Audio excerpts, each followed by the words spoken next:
Otersus Oculus, Mystisa est partie. Et Linda, Joshua, Stan, Gabriel et Needle encore dans les quartiers de la Régente. Suite aux révélations sur l'histoire du clan cappadocien et du clan Giovanni raconté par Mystisa, Linda vous interroge. Elle vous dit que, d'après Mystisa, éliminer Madame Strand ne déclencherait pas de conséquences avec les Ekata de New York ou d'Italie. Qu'est-ce que vous en pensez?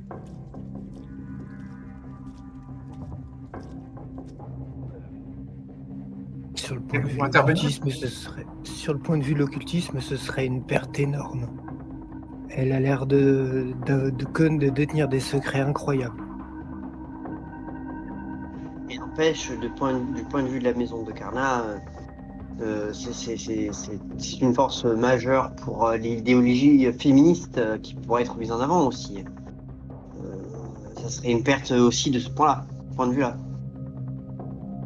Linda n'est pas sûre que le côté féministe de Madame Strand ait un grand poids dans la balance, mais elle vous dit qu'il y a une balance qui oppose deux poids. D'un côté, les connaissances que peut apporter Madame Strand, elle est eschatologue et kata, effectivement. Mais de l'autre côté, il y a le poids de l'humanité. Elle vit dans un charnier. Elle nous a attaqué à vue. Moi, je suis d'accord avec elle. Elle nous a attaqué à vue alors qu'on venait en paix. Vous vous rappelez pas, les gars? Vous avez vu le fiasco il a fallu éviter? Alors ça n'a rien à voir avec l'humanité. Ouais, mais c'est un être abject. Rappelle-toi voilà. de Lobo. Jamais tu rentrais sur son territoire, tu te faisais attaquer de la même manière. Et pourtant, on le tolère. Donc elle n'a rien fait pour le faucheur, elle ne mérite pas de mourir. Alors Linda vous dit qu'il y a une différence, c'est que Madame Strand, elle est sur le territoire du sanctuaire. Elle n'a pas brisé ni la mascarade, ni s'est attaquée à des gens qu'on aurait pu voir dans la presse. Un bruit de mascarade, vous avez vu le local, vous avez vu le local comme nous. Je serais partisan de trouver une solution, mais Ouais. vous savez très bien le bruit de mascarade, il est déjà flagrant, même si les humains ne sont pas encore tombés dessus, c'est juste une histoire de temps. C'est clair, t'imagines le nombre de disparus qu'il y a dans ce charnier là? Que les flics doivent rechercher partout. Parmi les cadavres, combien sont des gens qui ont découvert l'endroit? C'est ça. À tour de bras, c'est pas une manière de maintenir la mascarade, hein. Ça marchera Regardez chez vous avant de critiquer d'autres Kainites sur notre territoire. À de nombreuses reprises, vous avez vu vous-même, chacun autour de moi, des moments où vous cachiez des choses et qui n'auraient pas dû être découvertes, sinon la mascarade aurait pu être brisée. Voilà, c'est vrai. Nous devrions d'abord essayer de lui reparler avant de la juger hâtivement. Et je veux surtout pas que nous soyons juste la main d'autres Kainites à New York ou je ne sais où, qui eux voudraient la voir morte. Mais quand nous retournerons discuter avec elle, il faudra être prêt à en découdre, car il y aura comme malgré tout un risque pour que ça se passe de la même manière. Je suis toujours prêt. Si nous n'arrivons pas à communiquer et qu'elle reste belliqueuse, nous n'aurons pas d'autre solution. Je ramènerai verdict au cas où. Ne t'inquiète pas. Mais nous devrons essayer de lui parler par tous les moyens avant. Mais dans ce cas-là, on est bien d'accord qu'il faut qu'elle se calme sur son espèce de charnier et qu'elle trouve une autre solution. Nous devons, je pense, la rassurer, car elle doit peut-être faire ça, car c'est le seul moyen qu'elle ait pour se défendre. Elle doit faire confiance à personne.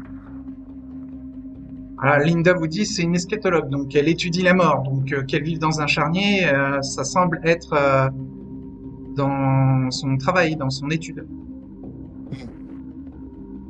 De là les utiliser pour agresser directement. crois qu'elle les utilise pour se défendre, mais en tout cas, c'est une Ekata, donc forcément, elle va utiliser la mort comme un outil. Et elle viscère dans un charnier. Moi, je vous rappelle que moi, je m'endors dans un cercueil et dans un refuge flippant. Donc, à partir de ce moment-là, dans un certain sens, ça peut être tendancieux. J'essaie juste de le faire le plus discret possible.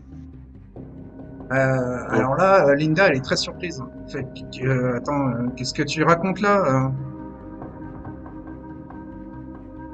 Bah, disons que depuis quelque temps, je préfère me cacher du soleil de manière un peu plus sécurisée à mon goût Elle et demande à Needle de décrire son refuge. je lui décris mon refuge. C'est un endroit qui est considéré comme un salon de massage, mais qu'en arrière-plan, il y a une pièce pour moi avec à l'intérieur un cercueil et les gens ne préfèrent pas rentrer dans cette pièce parce que il y a effectivement un cercueil au milieu et ça peut déranger. Mais après, j'évite de le partager à tout le monde, donc. Et pourquoi je ne fais- pas cacher le cercueil, en faire une table basse ou quelque chose de discret dans la pièce? Ça serait une future idée à peut-être en mettre en place. Moi, j'ai préféré le mettre en arrière-boutique, là où personne ne peut la regarder. Et après, vivre dans un cercueil, c'est pas pareil que vivre dans un charnier, quoi. Enfin, elle voit pas Oui. pourquoi Needle parle de son refuge. Ce n'est Le qu'un lien, c'est cercueil. que le lien, c'est que son refuge est un peu comme un refuge flippant, c'est-à-dire dans le sens où euh, un charnier, enfin, même le lieu où ça a été, c'était délabré, c'était mis à l'écart, ça pouvait repousser les gens qui Non, mais étaient elle ne voit normalement. pas le point commun avec le refuge de Needle. Si tu ne lui parles que du cercueil, elle ne voit pas pourquoi il fait la comparaison. euh, pour éloigner les gens, tout simplement. Bah, si le refuge est fermé et que les gens ne peuvent pas y aller, ça les fait pas, ça les repousse pas. Pour le cas de Madame Strong, il n'est pas fermé. Mais ça les repousse quand même parce que le lieu est quand même délabré. Il n'y aurait pas autant de cadavres si les gens étaient repoussés. C'est pas faux.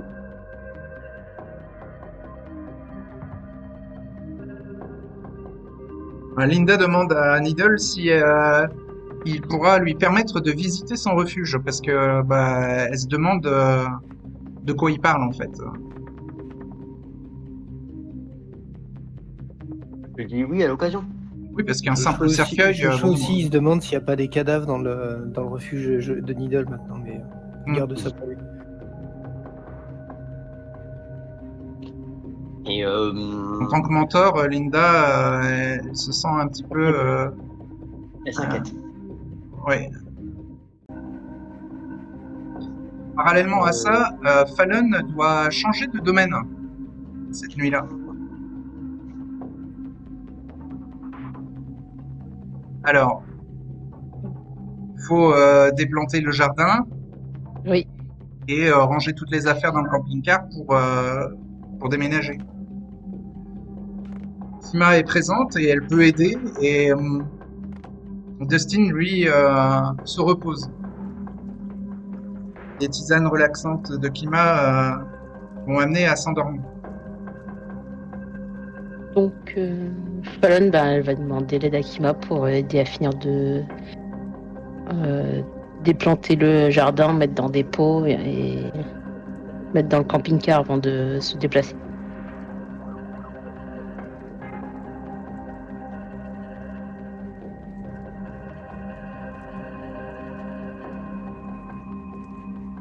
Ouais, Kima va l'aider.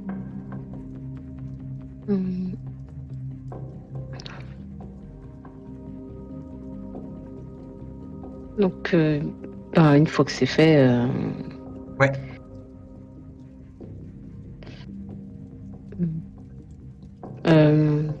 Elle va parler à Kima. J'ai pensé à aller du côté de Brigantine. Qu'est-ce que t'en penses? Kima, elle connaît pas bien la région, mais Elle lui dit montre que sur son téléphone. moi, ça sera plein nord, c'est ça. Hein. Elle lui montre rapidement la carte sur son téléphone. Ouais. Comme ça, qu'elle puisse voir où est-ce que c'est. Que Fallon étudie un peu la carte. Et est-ce qu'elle voit un endroit particulier Du coup, l'intéresse? il y a un pont avec des espaces verts. Enfin, ouais, il y a un échangeur en fait. Donc ouais. Oui, voilà. Après le pont de Brigantine. Donc il y a des espaces verts où visiblement il n'y a personne. Donc même s'il y a quelques habitations un peu plus loin, mais la partie où il y a un peu de forêt, il n'y a personne. Donc ça devrait être possible de s'installer de ce côté-là. D'accord. Donc vous y allez en véhicule? Oui. Alors, Kima doit conduire sa voiture. Donc comment Fallon va déplacer son camping-car?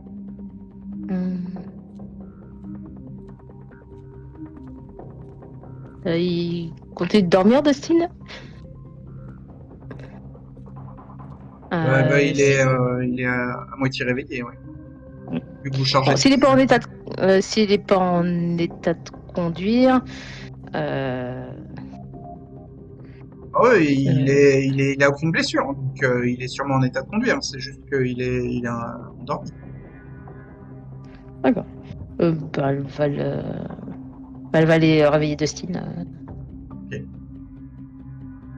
Dustin. Elle le réveille doucement. Elle va pas le brusquer. Dustin va prendre le volant du camping-car alors. Donc vous déplacez le camping-car à Brigantine. Oui. Vous posez l'échangeur de l'autre côté du pont, Brigantine. Et effectivement, il y a des espaces verts comme indiqué sur la carte. Et donc, je pose dans les bois? Oui. D'accord. Vous trouvez un chemin et... voilà, un chemin, un endroit où il y a un petit peu d'espace pour poser le camping-car. Sinon, il y a des zones de parking autour de l'échangeur. Dans ce cas-là, peut-être sur le parking, mais à un endroit où ça sera pas trop près quand même de l'échangeur. C'est des zones de parking dédiées à l'échangeur. Bon, elle va se mettre sur le parking pour l'instant. Après, elle verra si elle bouge le camping-car. D'accord. À un autre endroit. D'accord. Donc pour l'instant, toutes les plantes sont dans des petits pots, les plantes du jardin.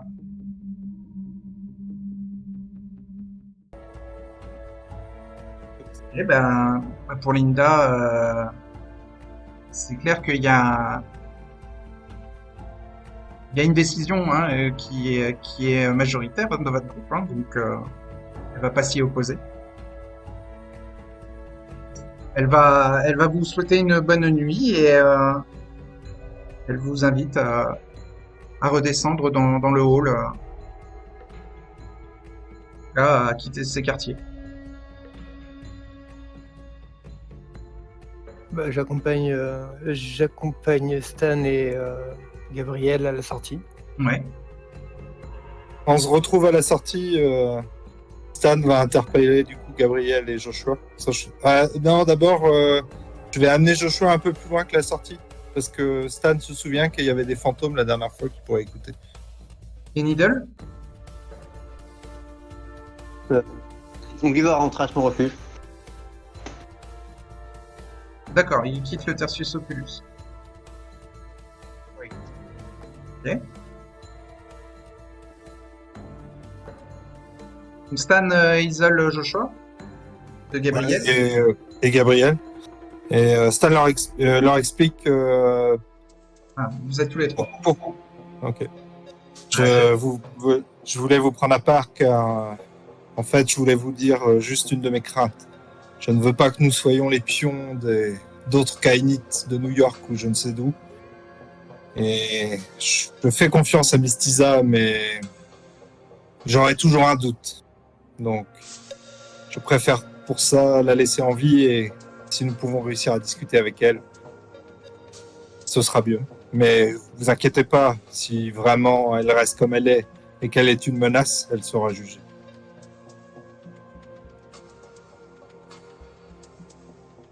Pourtant, nous avons choisi. C'était pour vous faire part de mes craintes et de pourquoi ma décision. Et je ne voulais pas d'oreilles éventuellement indiscrètes. Et donc, dans les actes, vous comptez faire quoi? Nous voulons juste aller sur place, tenter de rediscuter avec elle. Et quitte à l'immobiliser, mais si jamais vraiment ce n'est pas possible, vous savez donc nous la comment détruirons. ça va se passer exactement de la même manière tant que nous n'aurons pas une nouvelle approche. Tant que nous n'aurons pas une nouvelle approche ou qu'une chose ou une autre l'aura pas calmé, et dans ce cas-là, ça consiste à y aller et créer un affrontement. Nous verrons, j'y réfléchirai. L'affrontement sera une nouvelle approche, vu que la dernière fois, vous avez essayé de négocier. Oui, ça n'a pas de sens ce que tu es en train de dire. Moi, j'ai du mal à comprendre que nous venons de voter. Vous avez choisi de la garder en vie, et là, vous nous parlez d'aller créer un affrontement. Ça a vraiment pas de sens. Non, vous n'avez pas compris de pourquoi je vous parle là maintenant. Je vous explique pourquoi j'ai pris ma décision. Car tout le monde veut la voir morte. Et apparemment, elle est chassée et pourchassée. Je suis pour le fait qu'elle reste en vie. J'ai été clair suis là-dessus. d'accord. Mais il faut à tout prix également que la mascarade ne soit pas brisée. Ou que, comme vous l'avez bien dit, personne ne rentre dans ces lieux et se fasse attaquer. C'est pour ça que nous devons rapidement prendre contact avec elle. Mais quoi qu'il arrive, pour l'instant, elle reste en vie. Mais elle allait de toute façon pas mourir d'elle-même sans qu'on la rencontre. Bon, vous ferez ce que vous voulez, j'irai la voir. C'est tout.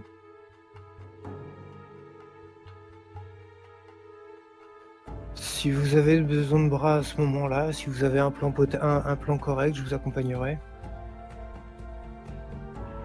Mais je vous comprends pas. Ouais, moi je pense pareil, je pense que ce sera pas possible de discuter avec. Ça va générer un nouvel affrontement. Dans l'immédiat, oui, à coup sûr. Nous chargerons, nous serons sur nos gardes, nous chargerons des 5 zombies de sa petite garde et nous l'isolerons après. Et les deux esprits qui l'accompagnent, vous les gérez comment? Vous ne pouvez pas faire quelque chose pour ça? Non.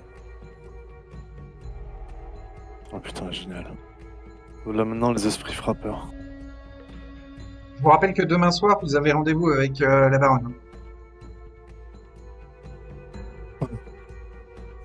En tous les cas, oui, on s'organisera sûrement pas à ça dès la nuit prochaine. Ah non. Donne-nous 24 heures pour réfléchir.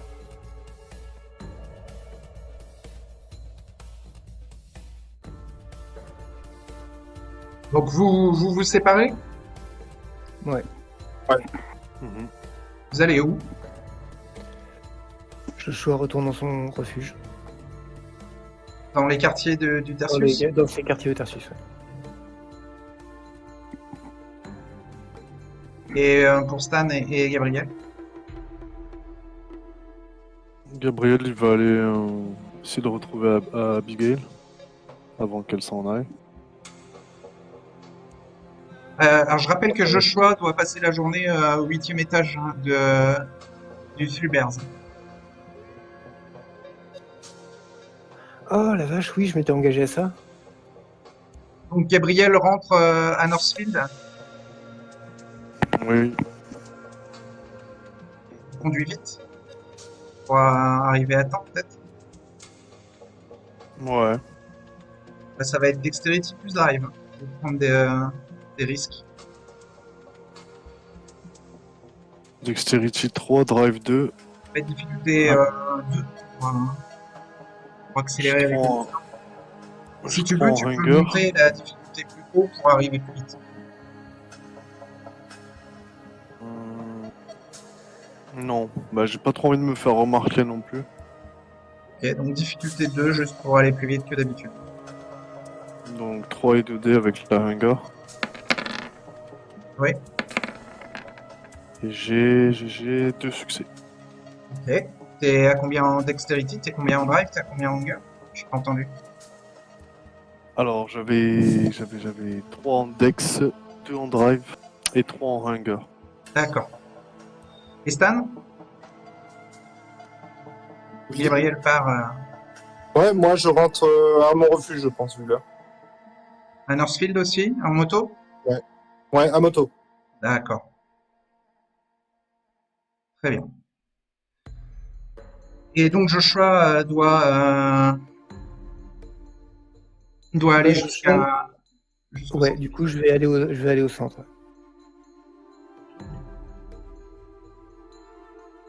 Ok, donc quand Gabriel rentre, il trouve Abby qui dort dans le canapé. Elle a l'air de s'être endormie en fait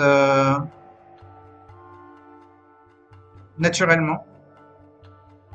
Il y a encore son maquillage qui a séché et qui a coulé sur son visage. Euh, il a combien en stealth, Gabriel? J'ai 2 en stealth. Ok, donc en entrant naturellement, tu as évité de faire beaucoup de bruit et ça ne l'a pas réveillé. Ben... Est-ce que tu penses qu'il y aurait moyen de l'amener dans le lit pour qu'elle soit mieux, quoi Hum, Sans la réveiller? Sans la réveiller, ça risque d'être compliqué. Euh, mais en s'approchant, Gabriel remarque une note, un mot manuscrit posé sur la table basse devant le canapé sur lequel elle s'est endormie. Il va la lire. Ouais, c'est une note écrite par Abby et qui parle, qui s'adresse à Gabriel. C'est comme si elle avait préparé une espèce de petit discours et qu'elle s'était endormie. D'ailleurs, le stylo qu'elle a utilisé traîne dans le canapé sur lequel elle dort. Et donc, la note dit qu'elle a réfléchi aux paroles de, de Gabriel, de Bruce. C'est comme ça qu'elle l'écrit sur le papier. C'est-à-dire de trouver les clés du bonheur. Et suite à une discussion avec Robbie, elle s'est rendue compte que son bonheur se trouvait désormais dans le sang de Gabriel. Et dans cette nouvelle vie qu'elle a. Et elle conclut en disant que elle pense que c'est la séparation chaque nuit qui la pousse à la colère et qu'elle voudrait maintenant ne plus être séparée de lui et elle veut l'accompagner tout le temps. Alors, Gabriel a un petit air satisfait. Mais dans la dans le pénombre. message, en fait, il y a un truc qui est un peu inquiétant, c'est qu'elle dit que elle en a parlé avec Robbie et qu'elle s'est rendue compte que son bonheur se trouvait désormais dans le sang de Gabriel. Et là, Gabriel se dit que ça se trouve, elle a parlé du secret du sang à Robbie.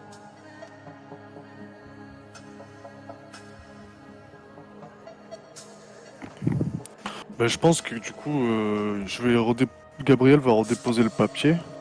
Ouais. Et il va porter Abigail, il va l'amener dans le lit. Donc elle se réveille quand il la dépose dans le lit. Et donc elle est un peu en panique. Elle cherche le petit papier. Et, et elle demande à Gabriel si, s'il l'a lu. Je vais utiliser révérence, je vais dire quel papier. Je te remettais au lit. En tout cas, elle lui répète ce qu'il avait écrit sur le papier, en précisant que effectivement, elle a parlé avec Robbie de Gabriel et dans sa détresse, elle a avoué que Gabriel était un vampire et que Abby se sentait maltraitée comme dans le spectacle de Peter Vincent.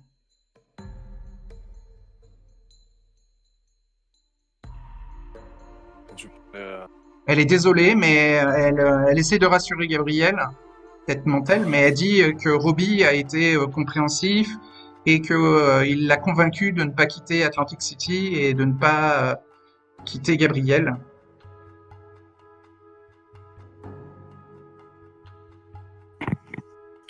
Gabriel, il la dépose dans le lit. Ouais. Il va quand même montrer son exaspération, un peu. Ouais. Il semble un peu avoir du mal à réprimer sa colère. Ok.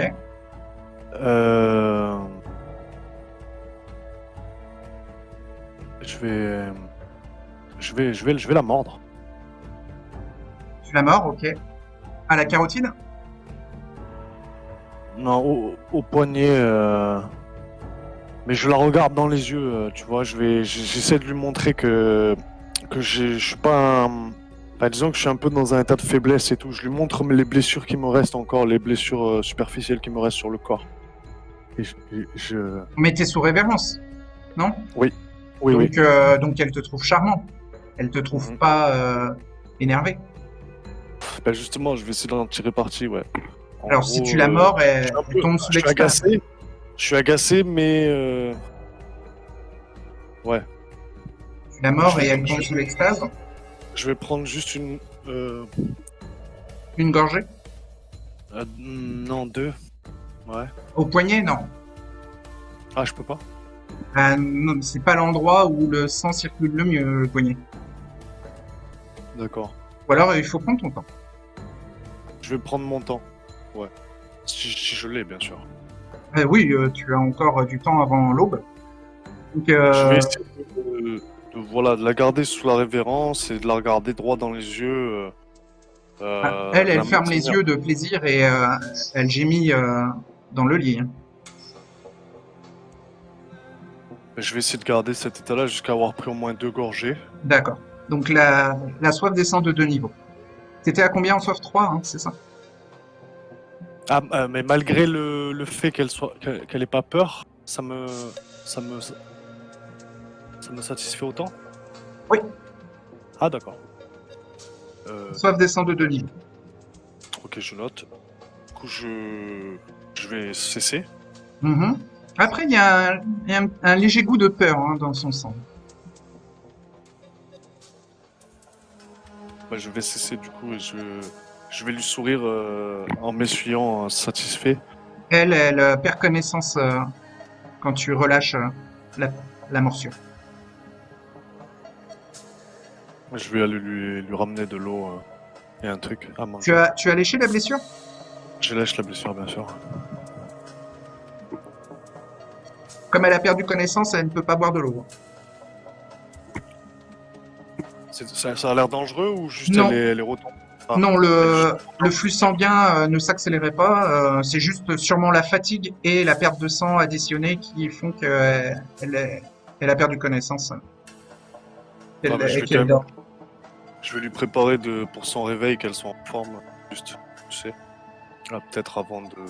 Tu laisses le verre d'eau sur la table de chevet pour demain matin? Voilà, c'est ça. D'accord. Donc tu fermes les rideaux, tu prépares la chambre à être hermétique au soleil et puis vous vous endormez. C'est ça. Chacun debout dans vos refuges respectifs à l'abri de la lumière du soleil alors que l'aube se lève vers 6 heures. Donc la journée passe et pendant la journée, si vous voulez soigner des blessures aggravées, vous pouvez. Sinon, vous allez faire un test d'exaltation pour la nuit prochaine. Je vais essayer une blessure aggravée. Tu veux soigner une blessure aggravée? Oui. Alors, c'est 3D d'exaltation. Je les lance en même temps? Ouais. Pour la blessure aggravée, oui. Et la soif monte de 2 niveaux.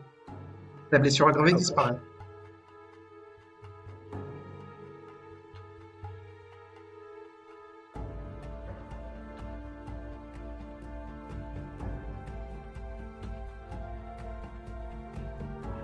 Ah oui, pardon, j'oubliais si je pouvais m'occuper aussi des petites blessures superficielles que j'ai, si j'ai le temps. Au passage. Les blessures superficielles, ça prend une dizaine de secondes à refermer hein, pour chaque blessure superficielle. Et ça demande un test d'exaltation. Ok. J'ai 3 blessures superficielles. La première, vas-y, lance un dé. La première blessure superficielle disparaît, mais ta soif monte d'un niveau. La seconde blessure superficielle disparaît et la soif monte encore d'un niveau. La troisième, eh bien la troisième blessure superficielle disparaît et la soif monte encore d'un niveau. Ok. Est-ce que je valide la volonté pour le désir que j'avais de t'amener à Biero? Oui. Ouais. Ok. Oui, le désir est validé, oui. Ça va, je me retire une blessure de volonté. En plus, tu avais attaché ce désir-là à une promesse, donc c'est doublement validé, mais ça ne fait gagner qu'un point de volonté. Ok. Je change le désir. D'accord. Donc la nuit va tomber et nous sommes maintenant le jeudi 13 juillet 2023. Vers 22h, hein, le soleil se couche et vous vous réveillez, vers 21h50 pour être précis. Et donc, vous allez tous faire un test d'exaltation pour cette nouvelle nuit qui commence. D'abord Joshua, ensuite Fallon, ensuite Needle, ensuite Stan et enfin Gabriel. Votre test d'exaltation. C'est bon pour Joshua. Fallon gagne un niveau de soif. C'est bon pour Needle. C'est bon pour Stan. Gabriel. La hunger ne monte pas. Donc en ce jeudi soir, 13 juillet, vous vous réveillez vers 21h50.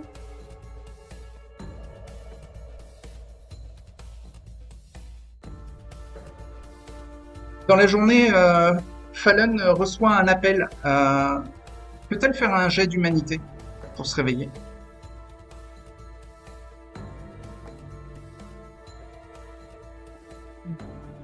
Elle est rentrée chez elle, bien sûr. Avant l'aube. On n'avait pas fait un jet tout à l'heure, c'est une autre soirée? T'as combien en humanité avec Fallon? Donc... 7. Donc lance 7 dés. Oui, 7. Lance Oui. 7 dés, voilà. Et si tu veux être réveillé par le coup de fil, il va te falloir au moins 2 succès. D'accord.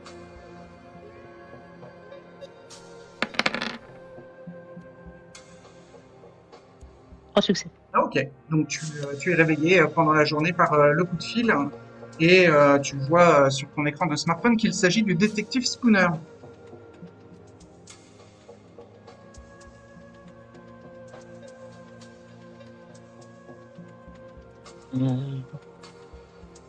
Je marmonne, qu'est-ce qu'il veut?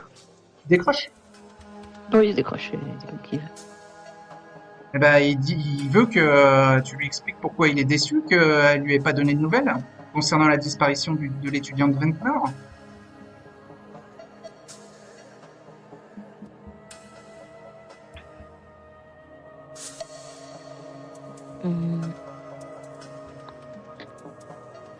J'ai dit, est-ce que je peux le rappeler ce soir? Oui, mais lui, il va donner la localisation du camping-car de Fallon dans l'après-midi à son service, au central de Ventnor.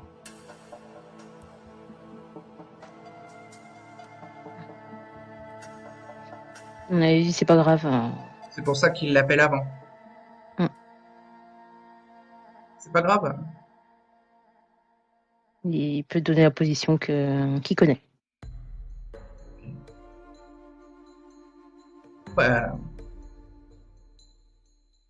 Il prévient qu'elle va être recherchée par la police de Ventnor et elle sera suspectée de complicité de kidnapping.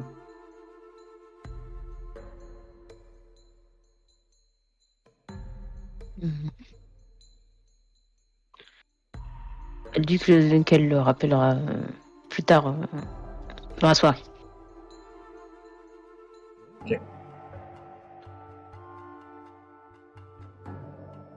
Ok, donc la nuit est tombée, 21h50. Que voulez-vous faire?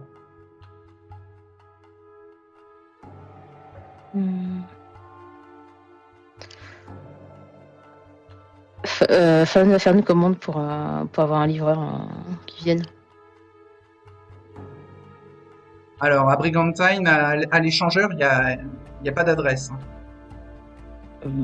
Elle va indiquer que c'est après les maisons, vu que c'est sur le parking. Elle va indiquer le parking de l'échangeur. D'accord.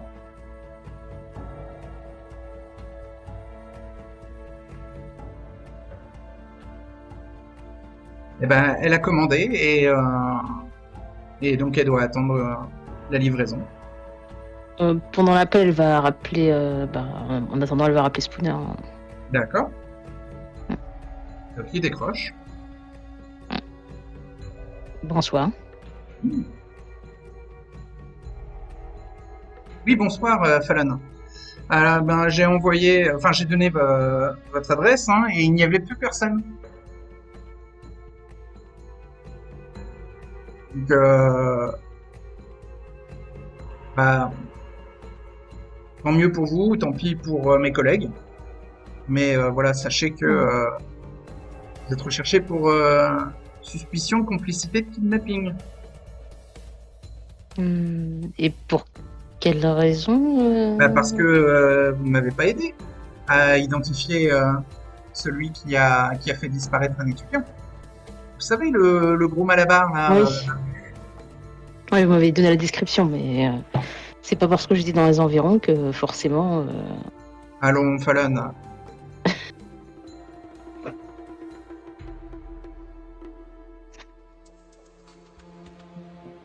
À moi.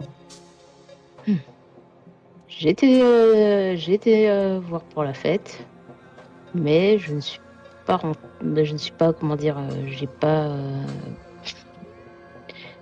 participé au kidnapping. Moi, je vous crois, parce que je vous connais, mais mes collègues, ils ne m'écoutent pas. Comment j'aurais fait pour porter quelqu'un avec ma carrure? Je leur ai parlé aussi de votre compagnon, là, Dustin. Qui était avec vous, en plus, ce soir-là. Oui. Je sais que vous avez l'air frêle et inoffensive, mais mes collègues comme moi-même, nous pensons que vous avez des ressources cachées, que vous jouez la petite fille innocente. Certains de mes collègues disent même que vous êtes une manipulatrice. Mais bon, après, je trouve quand même le terme un peu fort.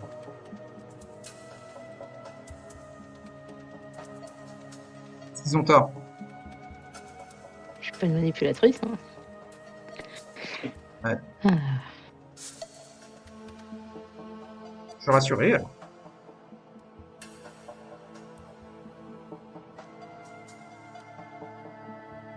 Bon, alors pourquoi vous ne m'avez pas recontacté et que vous m'aidez pas sur cette nouvelle enquête? J'avais quelques occupations. Donc j'ai pas trop eu le temps de rappeler. Oui, j'imagine que la vie d'une jeune fille de 14 ans doit être remplie d'aventures, oui. Mais bon, là, c'est quand même une question de vie ou de mort. Enfin, c'est une question d'autorité, de police.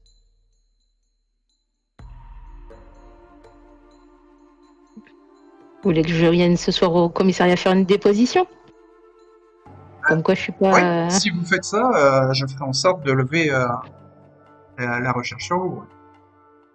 Avec votre ami Dustin. Comme quoi j'ai enlevé personne? Comme quoi vous n'êtes pas complice dans cette histoire. D'accord.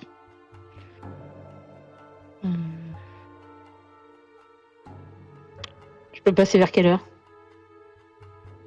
Le plus tôt ce sera le mieux. D'accord.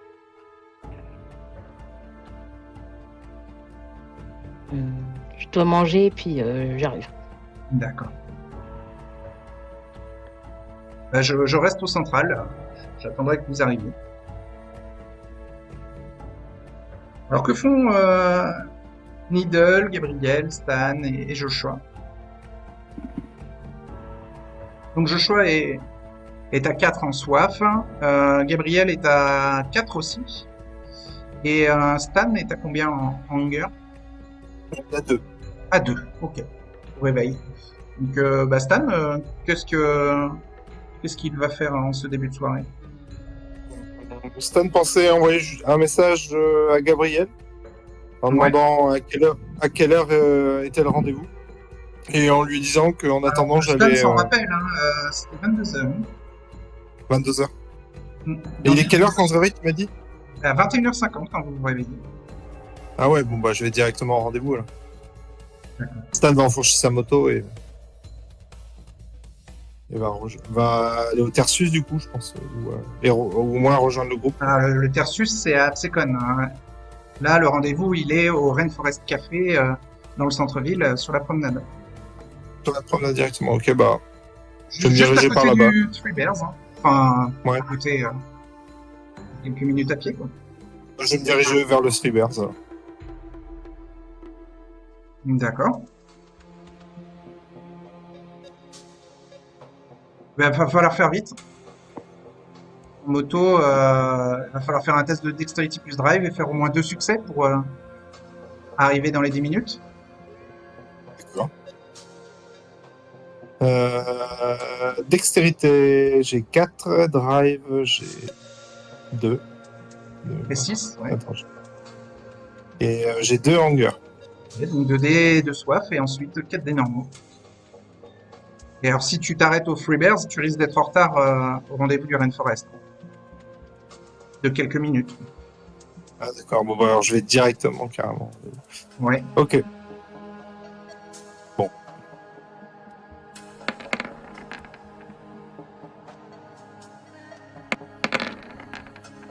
Succès critique. Bestial. Bestial. Oui. Donc 1, 2, 3, 4, 5. 5 succès. Tu arrives parfaitement dans les temps.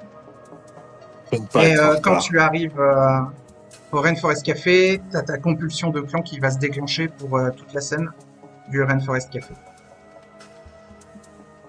D'accord. Donc pour Joshua et Needle et Gabriel, et Fallon aussi, hein. Fallon n'a peut-être pas oublié le rendez-vous à 22h.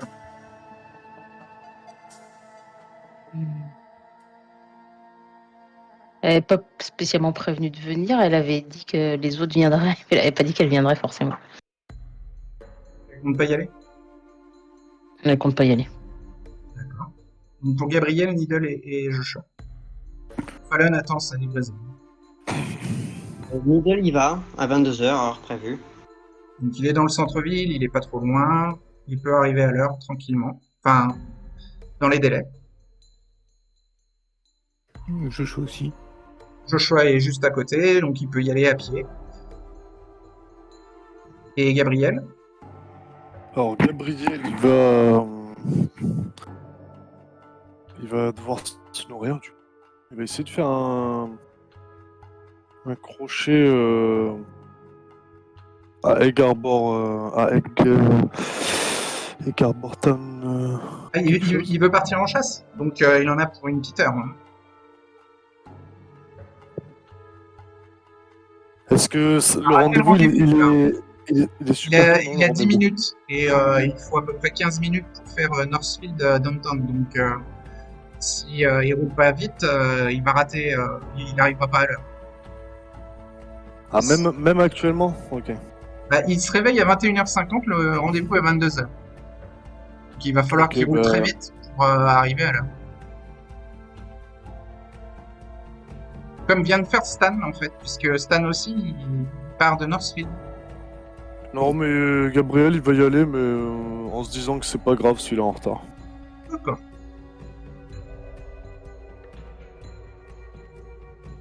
Ok. Donc, le boardwalk.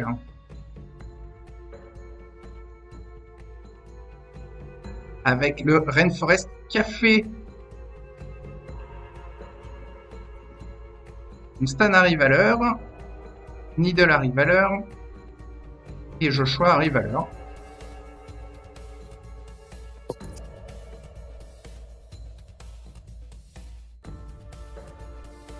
Donc vous entrez dans le Rainforest Café, vous entendez voilà une ambiance bruyante mais douce avec tout ce passage de clientèle. Vous êtes dans un lieu vivant, vous entendez teinter la, la vaisselle des verres ou des assiettes et des couverts. Le Rainforest Café propose des petits encas, voilà un- une possibilité de snack, mais surtout des consommations à boire, donc cocktails sans alcool ou alcoolisés. C'est vous qui choisissez un petit peu quelle boisson vous voulez consommer. Vous vous installez à une table. Vous ne voyez pour l'instant pas Edith Blumno. Comme la dernière fois où vous l'aviez cherché un peu au milieu de la foule. Vous vous retrouvez à peu près à la même heure, hein, tous les trois. Il est 22h hein, quand vous êtes devant le Rainforest Café. Est-ce que je peux faire un jet de sentir invisible? Oui, oui, oui.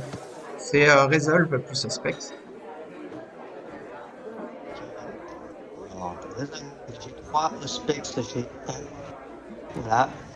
J'ai plus un dé parce que j'ai ma Blood Potency à 2. Donc, t'as combien en Resolve et t'as combien en Aspect?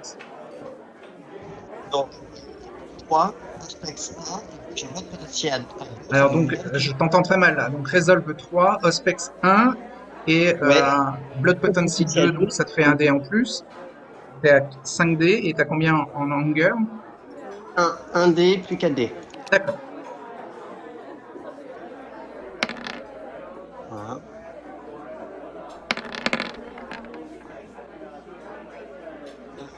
Trois succès. Il n'y a pas de présence invisible autour de vous. Il n'y a pas de Nosferatu aux alentours ou de fantômes.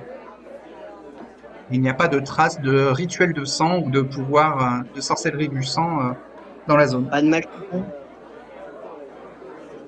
Pardon? Pas de Malkavien non plus. Pas de... Personne n'est en obfuscate aux alentours de vous, non. Voilà. Ah, tant mieux. Me voilà rassuré. Voilà. Stan, pour éviter de mettre mal à l'aise les humains par sa présence autour de lui, va tenter de se donner les couleurs de la vie. Ah, d'accord, très bien. Fais un test d'exaltation. La soif ne bouge pas et Stan paraît vivant. Il a l'air louche, comme pourrait l'être un criminel, mais il est vivant et s'il se tient bien, il ne sera pas embêté.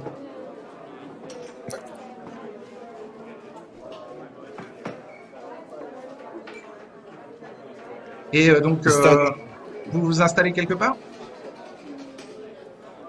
Oui, idéalement dans un coin le plus discret possible. Ouais, une Ok. table discrète. Très bien. Stan va se jeter partout pour voir s'il la voit pas. Les autres peuvent voir qu'il est un peu stressé, un peu. Il est impatient, énervé. D'accord.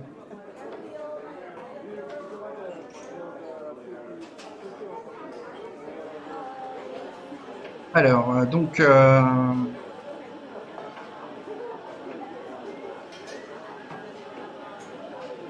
Donc pour l'instant, vous cherchez peut-être du regard un peu dans la foule Edith Blumno qui se frayerait un chemin vers vous. Joshua va se plaindre de la musique moderne qui a aucun sens et qui est juste un casse-tête pas possible. Donc il y a un grand sourire qui s'approche de vous, demande des autographes à Mademoiselle Gabe, Jade Gabe, l'ancienne Miss New Jersey. Elle salue ses fans et ensuite s'approche de votre table. Elle vous salue et elle vous demande si elle peut s'installer. Bien entendu. Désolé pour le léger retard, le rendez-vous était très tôt.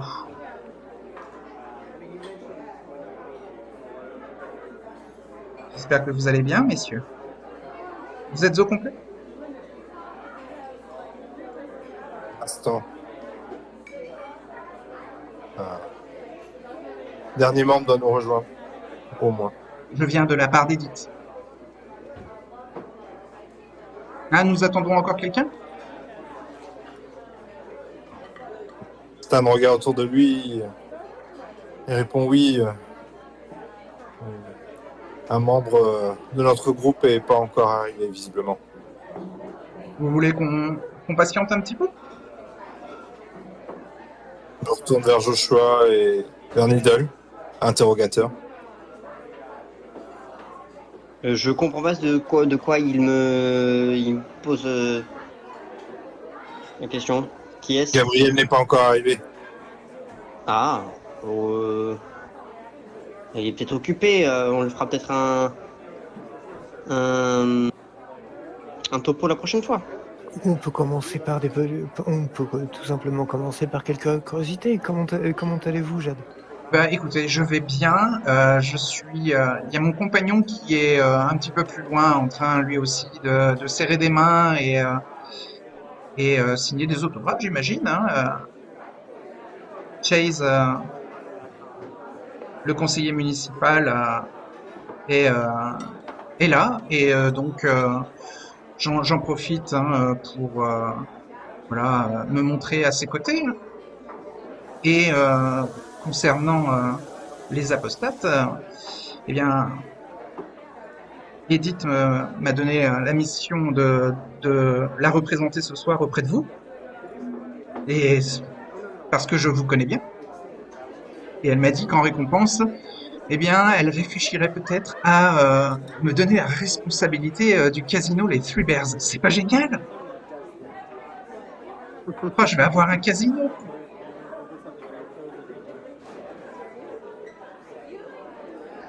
J'ai un message à vous transmettre de sa part, bien sûr, mais je ne sais pas exactement dans quelle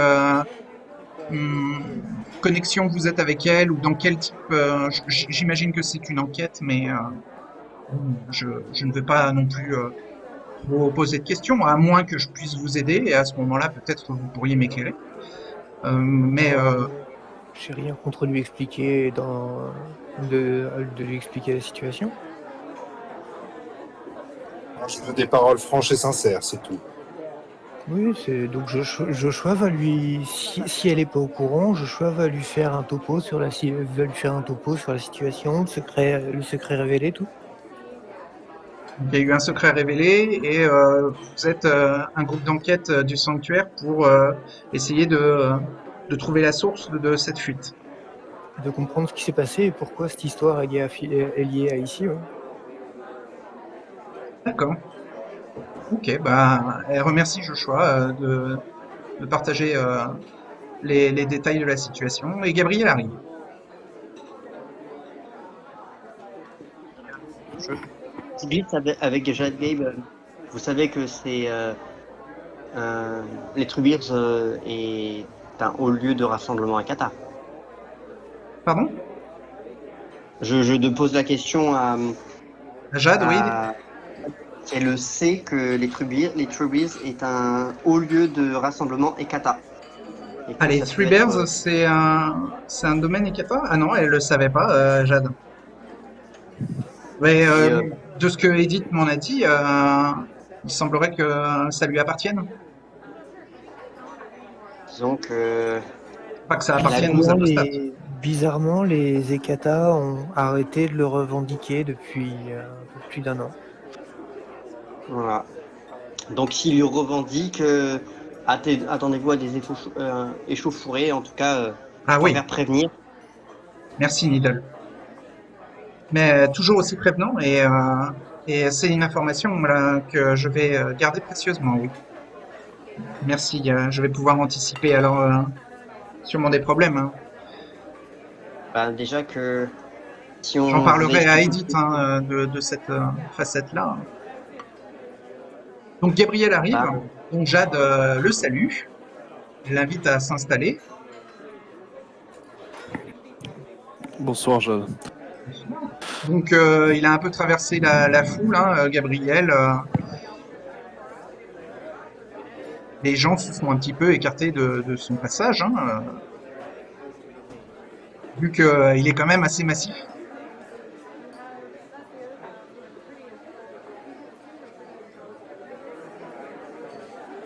Donc il s'installe. Ouais, je m'installe, je demande si j'ai raté quelque chose d'important. On vous attendait. Donc Gabriel récupère une chaise et s'installe à la table. Les autres sont sur les banquettes. On vous sert des boissons si vous en avez commandé. Jade a un cocktail à la main. Enfin, vous posez même sur la table devant elle, mais elle ne le consomme pas. Je vais faire pareil. Ok. Donc Jade vous dit que elle représente Edith ce soir qui a eu un empêchement.